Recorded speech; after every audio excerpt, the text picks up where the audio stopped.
em toda a esfera, né, de serviços públicos, estão sendo jogados, né, esse mecanismo que é totalmente falho, na verdade, porque o que é para facilitar a vida do cidadão acaba sendo transtorno, né?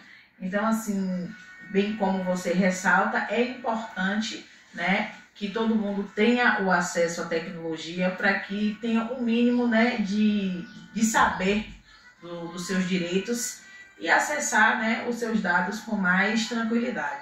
Professor? Doutora Cristina, eu tenho ouvido casos de pessoas que têm problemas físicos sérios que realmente não podem trabalhar. No entanto, o perito não concede benefício. O que a senhora diz sobre isso? Poxa, como diz a história, né, professor? A senhora me apertou sem me abraçar. Porque é muito difícil pra gente, que a gente que advoga contra o INSS, dizer realmente se a pessoa está doente, se ela não está doente, se ela está incapacitada ou não. A grande questão, na verdade, do INSS é saber se a pessoa está incapacitada para o trabalho. Só que o INSS ele pensa assim, bem, a pessoa pode estar incapacitada para trabalhar em uma profissão, mas pode estar capacitada para trabalhar em outra.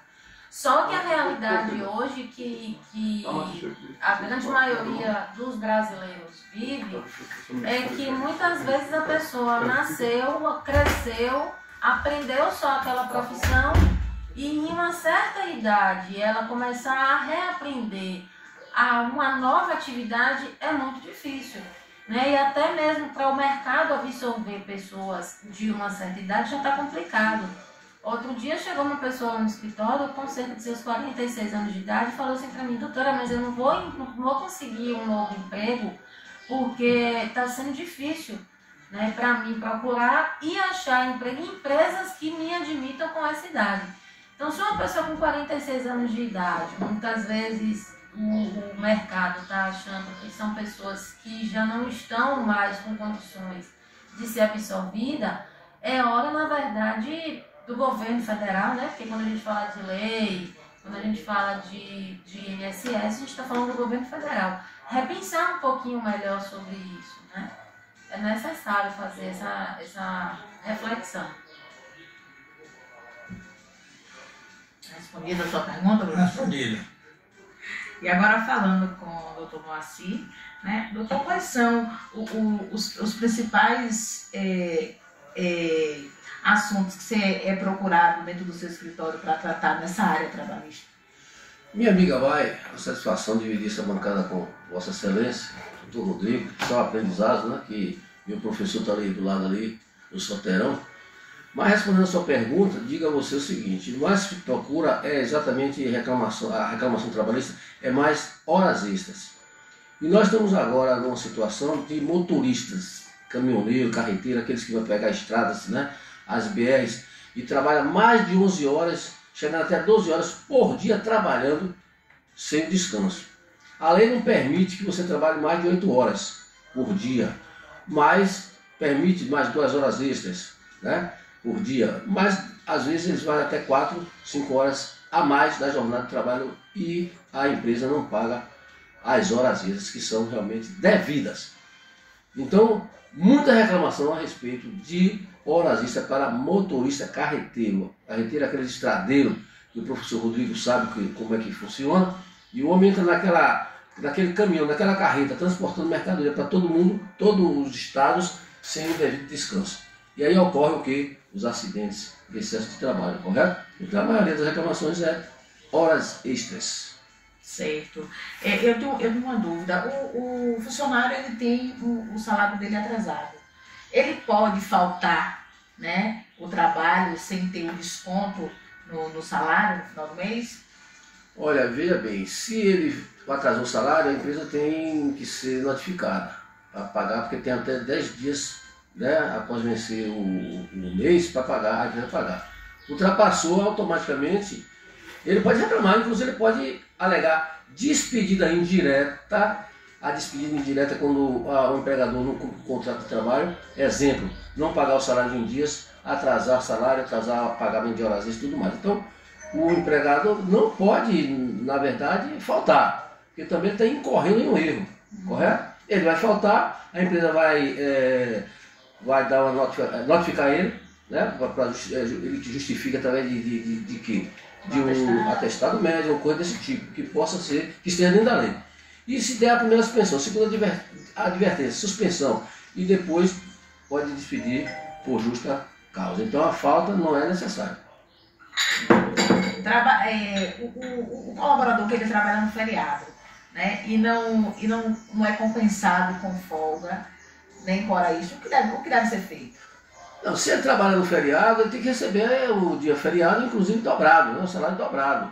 Entendeu? Se não, a empresa não pagou, a empresa está devendo.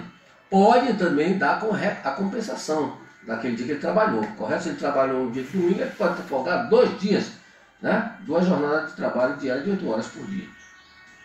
Professor? Doutor, esse problema das horas de trabalho do motorista, eu acho meio complicado, porque existe o problema de prazo estabelecido para a entrega da mercadoria, que muitas vezes são produtos,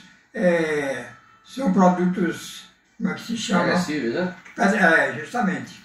Então, como é que pode ser cumprida essa lei, considerando essa realidade?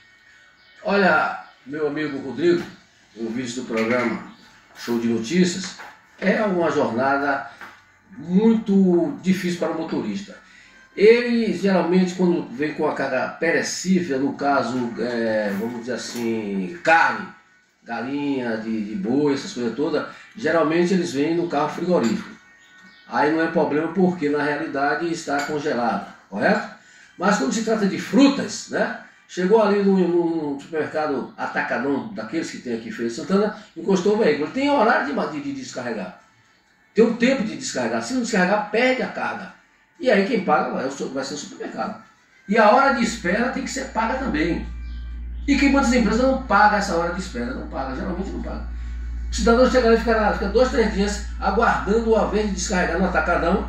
Não descarrega, quando chega no final, a empresa diz que ele não estava trabalhando porque o carro estava parado.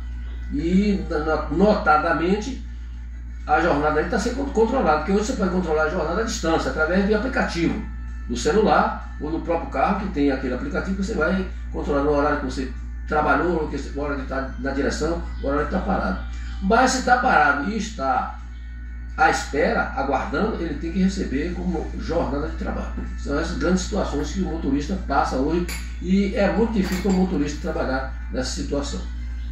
Eu estou falando um pouquinho sobre a aposentadoria do trabalhador rural. Como é que funciona? O trabalhador rural, eu vou passar para a doutora Cristina. Eu tenho um ligeiro conhecimento, mas ela é mais doutora na área, né? Então eu deixo para que ela responda a esse respeito, correto? Bem, a aposentadoria rural, é uma das aposentadorias que a comunidade feirense mais procura, né? Há poucos instantes nós viemos lá do povoado de São Cristóvão, lá de Guarujá. Quero deixar um abraço aqui para o meu amigo Damião, e Zé Paulo e Cosme, o pessoal lá de São Cristóvão, e dizer o seguinte, que a aposentadoria rural, às vezes o pessoal pensa assim, eu vou só comprar uma terra lá na zona rural e vou pedir minha aposentadoria. Gente, não é só ter a terra lá na zona rural, não. O INSS hoje investiga a vida da pessoa toda, vê por meio do seu CPF se você tem casa na cidade, se você tem luz na cidade, se você tem água na cidade. E aí, quando ele faz toda essa pesquisa, aí vai saber se você realmente mora na zona rural ou se você só tem um terreno na zona rural. Às vezes tem gente que faz isso achando que vai conseguir. Antigamente, muito antigamente, quando eu comecei a advogar, mais ou menos uns 15, 16 anos atrás, ainda até às vezes até conseguia burlar o INSS, mas por quê? Porque não tinha esse cruzamento de dados. Mas hoje não consegue de jeito nenhum. Então, você ouvinte, se você realmente nasceu, cresceu, foi criado na roça, guarde seus documentos. Às vezes eu brinco com o pessoal dizendo o seguinte, né? Que às vezes falam assim, mas a minha mulher brigou comigo, pegou e jogou o documento tudo fora. Tocou o documento fora, tocou fogo no documento. Aí eu brinco, dizendo assim, porque a mulher é braba. Mas quando eu falo assim, até brincando um pouquinho, mas na verdade, quem nasce mesmo na roça, a gente, por mais que a pessoa tenha um pouco de trabalho para poder sair procurando os documentos, volta no posto de saúde, pega o documento no cartório eleitoral, mas tem um documento. Às vezes na Receita Federal tem o documento da terra, no Ministério da Agricultura tem o documento da terra. Então não é só a pessoa dizer que mora na zona rural, não. Se ele realmente tem os documentos, por mais que o documento tenha sumido, a pessoa tem o documento sim. Agora eu vou aproveitar só o seguinte, que outro dia eu atendi um pessoal, né, pegando aqui um pouquinho do gancho da fala do Dr. Moacir, o pessoal que tem carteira assinada. Às vezes o pessoal fala assim, eu vou assinar minha carteira e mesmo assim eu vou pegar minha aposentadoria rural. Não é mais assim não. A aposentadoria rural para mulher que só trabalhou na roça são 55 anos e para o homem são 60 anos. Mas se nesse meio tempo o homem ou a mulher trabalhou de carteira assinada, a aposentadoria não é mais aposentadoria rural, é o que a gente chama de aposentadoria mista. E a idade não é mais 55 nem 60 anos. Para a mulher passa a ser 62 e para o homem passa a ser 65. Então, gente, se vocês, até quem abre MEI, né, é preciso também ter esse cuidado, porque às vezes o pessoal está na zona rural, sempre trabalhou na roça, aí abriu um salão, abre o MEI, aí infelizmente não vai conseguir aposentadoria mais como rural. Agora que é interessante que às vezes o pessoal faz assim, eu vou abrir o MEI, aí abre o MEI, aí a gente começa a fazer a pesquisa do MEI da pessoa. Aí vê lá que o cadastro da pessoa no MEI está como produtor de hortaliça. A pessoa que produz hortaliça, ela vai produzir aonde? Na roça, né? Então, aí nesse caso ele vai conseguir sim a aposentadoria rural. Porque o problema não é só abrir o MEI, o problema não é só ter atividade. Exatamente, é a atividade.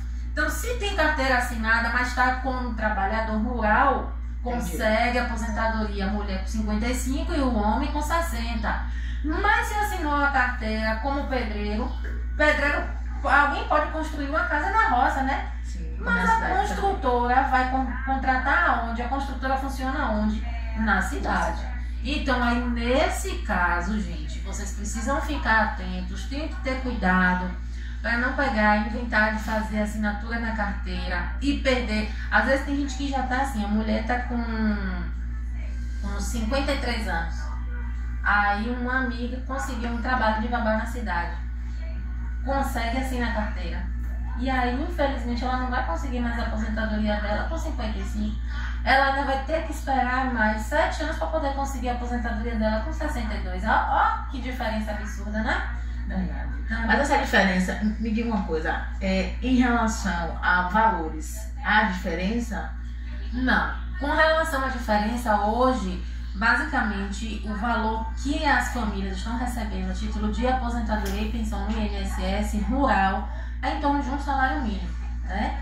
A grande diferencial, na verdade, é o tempo que a pessoa vai esperar para poder pedir aposentadoria.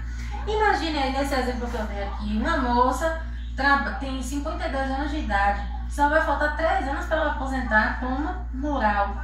Mas aí a amiga conseguiu um trabalho para ela como babá. Aí ela não vai mais conseguir aposentadoria com 55, ela vai ter que pedir sua aposentadoria com 62. Então o problema é o tempo.